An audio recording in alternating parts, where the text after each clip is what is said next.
मंत्री आज यहाँ उद्घाटन कार्यक्रम में आए। काफी दिनों से यहाँ हॉस्पिटल की मांग थी, आप इसके उसमें शिलान्यास कार्यक्रम में पहुंचे, क्या कुछ कहना चाहेंगे?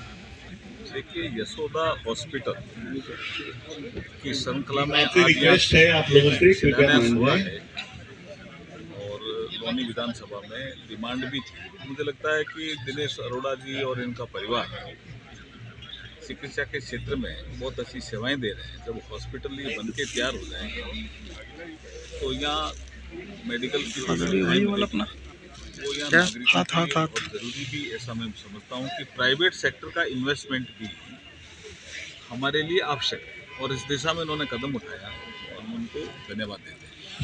सर, आप कानून मंत्री भी हैं, तो ऐसे में एक सवाल आपके क्षेत्र से भी बनता है। 3.5 से 4 करोड़ के केस जो है वो छोटी अदालतों में पेंडिंग है। 58 लाख से ज़्यादा केस 30 साल से ज़्यादा पेंडिंग है। तो क्या कहना चाहेंगे, इनका निस्तारण कब तक माना जाए या कुछ इस प्रक्रिया में जल्दी लाने के प्रयास आपके मंत्रालय द्वारा किए जा रहे हैं? हाँ, देखिए, आपने ये सही सवाल किया कि 4 करोड़ 56 लाख के आसपास लोग खाना खा के जाए तो डिस्ट्रिक्ट कोर्ट में है और हाई कोर्ट और सुप्रीम कोर्ट में भी केस पेंडिंग है। हम अगर सबकी संख्या मिलाते हैं तो संख्या 5 करोड़ से ऊपर पहुंच जाती है। देखिए, एक सिस्टम हमने बनाया है नरेंद्र मोदी जी के नेतृत्व में, ADR का, अल्टरनेट डिस्प्यूट रिजोल्यूशन मैकेनिज्म।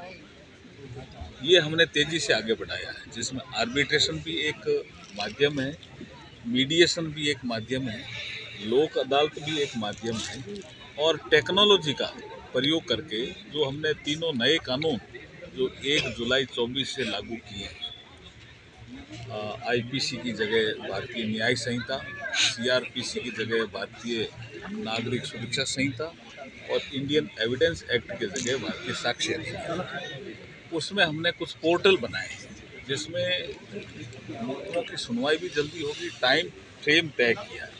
इसमें E-कोर्ट भी एक पोर्टल है, E-प्रोसिक्यूशन भी एक पोर्टल है, E-प्रिजन भी एक पोर्टल है। इससे बहुत फायदा मिलेगा, मुकदमों में ट्रायल जल्दी होगी और निस्तारण जल्दी होगा, ऐसा मैं मानता हूँ।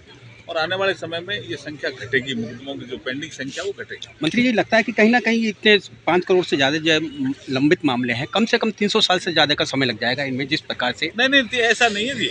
एक हमने एजिंग एनालिसिस करके एक मुकदमों का एक सिस्टम शुरू किया है। जैसे 20 साल से कौन से मुकदमे पेंडिंग है, 30 साल से कौन से मुकदमे पेंडिंग है, ये भी तो मोदी जी के कालखंड में तो शुरू हुआ है। लेकिन सर, इसमें न्याय पाने में लोगों को काफ़ी दिक्कतों का सामना करते हैं। जब पीड़ित है उसको न्याय नहीं मिल पाता और जो आरोपी है उसको भी। यही बात मैं कह रहा हूँ कि ADR का जो सिस्टम है उसको मजबूत करेंगे और आने वाले समय में जो हमने तीनों नए कानून लागू हुए हैं ना, इसमें देखिए टेक्नोलॉजी का इतना काम तेजी से आगे बढ़ेगा कि मुकदमों में जो पेंडिंग मुकदमे उनमें भी कमी आएगी और नया जो मुकदमा दर्ज होगा ना उसकी सुनवाई जल्दी होगी, उसका भी फैसला जल्दी आएगा। कहीं ना कहीं इसमें न्यायाधीशों की कुछ संख्या बढ़ानी चाहिए या नहीं? देखिए, वो भी एक विषय है। अब जैसे डिस्ट्रिक्ट कोर्ट है, इनका तो सारा जिम्मा अपॉइंटमेंट का और सब हाई कोर्ट के पास ही है और हाई कोर्ट और सुप्रीम कोर्ट में जो जजेज के अपॉइंटमेंट है उसमें 3 प्रोसेस है।